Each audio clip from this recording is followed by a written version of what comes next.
घंटे के अंदर अंदर ही मालदीव्स अपने घुटनों पर आ गया है। 7500 के करीब जो सी होटल बुकिंग है वो मालदीव्स की कैंसिल हुई। तकरीबन 2300 के करीब जो एयर टिकट्स हैं मालदीव्स की कैंसिल हुई। प्रधानमंत्री जाते हैं लक्षद्वीप और उसको लेके उनके एक मिनिस्टर जो हैं वो ट्रिगर हो जाते हैं। 48 आवर से गूगल पे दो चीजें टॉप ट्रेंडिंग पे हैं, एक लक्षद्वीप और एक इंडियन प्राइम मिनिस्टर मोदी। और जैसे ही ये सब तस्वीरें वायरल हुई, सोशल मीडिया पर एक ट्रेंड देखने को मिल रहा है, हैशटैग बायकॉट मालदीव। तुमको भारत से पंगा लेना है तो लो और परिणाम झेलो।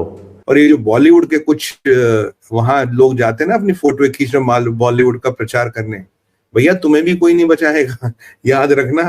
अर्थ कोई आएगा ना। सबसे पीएम मोदी गए हैं, 9th मोस्ट सर्च हो गया था जिस समय ये आर्टिकल हुआ गूगल सर्चेस में। तो ऐसा मैं ये कहना चाहूंगा, इंडियन आपकी इटालियन जो प्राइम मिनिस्टर है उनकी सेल्फी जो वो भी वायरल हुई थी मोदी साहब की। जी, मोदी साहब की रिसेंट तस्वीर है जो बीच के ऊपर बैठे हैं चेयर के अंदर, वो भी वायरल हो रही है। और दूसरा, मोदी साहब खुद एक चलती फिरती कैंपेन है, वो किस तरीके से कि चाय वाला बंदा। दोस्तों, मालदीव ने 24 घंटे के अंदर भारत के सामने घुटने टेक दिया है। दरअसल मोदी जी जब से लक्षद्वीप पहुंचे हैं तब से मालदीव की पॉपुलैरिटी कम होती जा रही है और लक्षद्वीप की पॉपुलैरिटी बहुत ही ज़्यादा होती जा रही है। इसके बाद से मालदीव बहुत ही घबराया हुआ है और वहाँ के एक महिला मंत्री ने विवादित बयान दिया भारत के बारे में और मोदी जी के बारे में, जिसके बाद से ट्विटर में ट्रेंडिंग होने लगा बॉयकॉट मालदीव। भारत की कई सेलिब्रिटी, अक्षय कुमार, सचिन तेंदुलकर जैसे महान हस्तियां भी बॉयकॉट ट्रेंड में हिस्सा ले रहा है। भारत से पंगा लेना मालदीव को पड़ गया भारी। मालदीव की इकोनॉमी चलती है भारत के ऊपर, जहाँ दोस्तों भारत से कई लाख पर्यटक हर साल मालदीव जाते हैं और वहाँ के लाखों रुपया खर्चा है तभी मालदीव चलता है। जिसके बाद दोस्तों मालदीव के प्रेसिडेंट खुद सामने आया और भारत से माफी मांगा।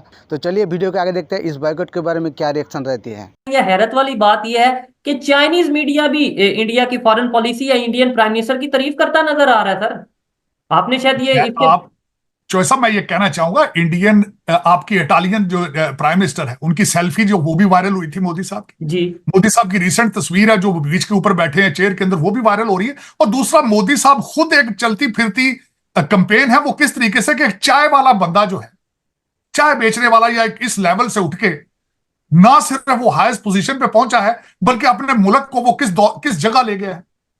सोचने वाली बात तो है। दुनिया के अंदर एक ऐसी चीज तो दुनिया के लिए मौजूद है कि देखा जाए कि what is Modi, what is his policies are, उनकी टीम किस तरह उन्होंने ये सारी इकट्ठी की है कि एक कंट्री जो है उसको एक डेवलपिंग कंट्री से निकालकर उसको सुपर पावर तक ले आए हैं। Ultimately that is a case study. तो ये वजूहात ये होती है कि लोगों के अंदर नेशनलिज्म, मोदी साहब ने सबसे बड़ा जो तोहफा दिया इंडिया को नेशनलिज्म है। टेक्नोलॉजी या दूसरी चीजें उसके साथ ऑटोमेटिकली आ जाती हैं।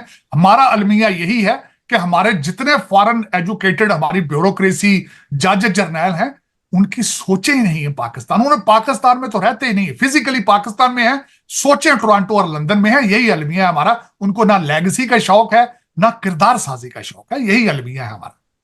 और सर जैसे आपने बोला कि इंडियन प्राइम मिनिस्टर चाय वाला, और उन्होंने खुद बोला है 2-3-4 दिन पहले वो वहां पे एक विजिट पे गए हैं, किसी के घर में गए, उन्होंने बोला कि भाई मैं तो चाय वाला हूं, मुझे पता है चाय कैसे बनाते हैं। लेकिन यहां से चीज मुझे ये समझ में आती है कि कंट्री हो, घर हो या कोई भी चीज हो, उसे चलाने के लिए एजुकेशन से ज्यादा शायद मेरे ख्याल से सिंसेरिटी मैटर करती है कि आप कितना सिंसियर हैं किसी काम के साथ, अपने कंट्री के साथ या अपने किसी भी काम के साथ। का कारण ये भी है कि वो हर एज के साथ कनेक्ट करते हैं। लक्षद्वीप को पॉपुलराइज करना एज अ टूरिस्ट डेस्टिनेशन, तो अब आप देखिएगा कि कैसे धूम धड़ाके के साथ जल्दी ही लोग लक्षद्वीप जाएंगे, क्योंकि प्राइम मिनिस्टर ने एक जो विंडो खोली है टूरिज्म की वहां, तो एकदम से हमने देखा जिस भी जगह प्राइम मिनिस्टर जाते हैं वो ऑलमोस्ट एक रॉक स्टार इफेक्ट होता है कि वो डेस्टिनेशन, टूरिस्ट डेस्टिनेशन बन जाती है और लोग बहुत ही उत्साहित होकर एंथुसियाज्म से वहां जाते हैं। यही प्राइम मिनिस्टर का सबसे बड़ी स्ट्रेंथ है कि वो हर एज डेमोग्राफिक के साथ, वो हर कम्युनिटी के साथ, वो गरीब लोगों के साथ और हर समुदाय के साथ जो है वो कनेक्ट कर पाते हैं। क्योंकि आखिर में जब मैंने अक्सर मैं लोगों को पूछती हूँ जो उनसे काफी प्रेरित है, तो वो उनका मानना यही है कि प्रधानमंत्री एक चाय वाला होने के बावजूद प्रधानमंत्री बने और वो हमारी भाषा बोलते हैं, वो हम जैसे हैं। ये सबसे बड़ा मेरे ख्याल से मैजिक फॉर्मूला उनकी लीडरशिप का है कि लोगों को लगता है कि वो उन जैसे हैं। बिल्कुल ऐसा ही है। और हमारे यहाँ भी बहुत बार एग्जाम्पल दी जाती है मोदी जी की, और कहा जाता है कि देखें वो किस तरह से आगे बढ़े। और एक चाय वाला, जैसे आपने कहा कि उस लाइफ से लेकर और आज तक जो प्राइम मिनिस्टरशिप तक पहुंचने का जो सफर है, वो शायद ही हमारे किसी लीडर में हमने देखा हो, जो कि एक बहुत यकीनन सीखने वाली बात है। और लोगों को यकीनन, और इवन जो प्राइम मिनिस्टर जा चुके हैं, इमरान खान ने भी कहा कि कुछ भी कहिए लेकिन करप्ट नहीं है, कोई तरह की करप्शन के इल्जामात नहीं है। बिल्कुल एक कहना चाहिए कि मोदी जी के ऊपर आप ये नहीं कह सकते कि उन्होंने इधर जायदाद बना ली या उधर कोई प्रॉपर्टी है या मुल्क से बाहर कुछ है। तो बिल्कुल ये सब चीजें तो डेफिनेटली हैं। और हमने उनका वो सफर भी देखा जो गुजरात के जमाने में एक उनके ऊपर एलिगेशंस लगी थी, और फिर हम बोलते थे, इवन पाकिस्तानी पैनलिस्ट, मुझे भी ऐसा लगता था कि ऐसा कुछ है, लेकिन फिर आहिस्ता आहिस्ता करके जब हमने वाकई में पढ़ा, देखा, सुना, आप जैसे लोगों को भी सुना, तो हमें पता लगा कि ऐसा कुछ नहीं था। और काफी चीजें जो है वो पाकिस्तान में भी लोग अब तारीफ करते हैं मोदी जी की। दोस्तों, भारत की एक छोटी सी कदम और मालदीव हो गया बर्बाद। जी हाँ दोस्तों, भारत ने केवल ट्विटर में ट्रेंडिंग कर दिया बॉयकॉट मालदीव, जिसके बाद से मालदीव बहुत ही घबराया हुआ है और भारत से माफ़ी मांग लिया है। जिसके बाद घबराया हुआ मालदीव के प्रेसिडेंट के बयान सामने आया और उन्होंने कहा है कि वो उनकी निजी बयान है, इसके लिए मालदीव सरकार जिम्मेदार नहीं है।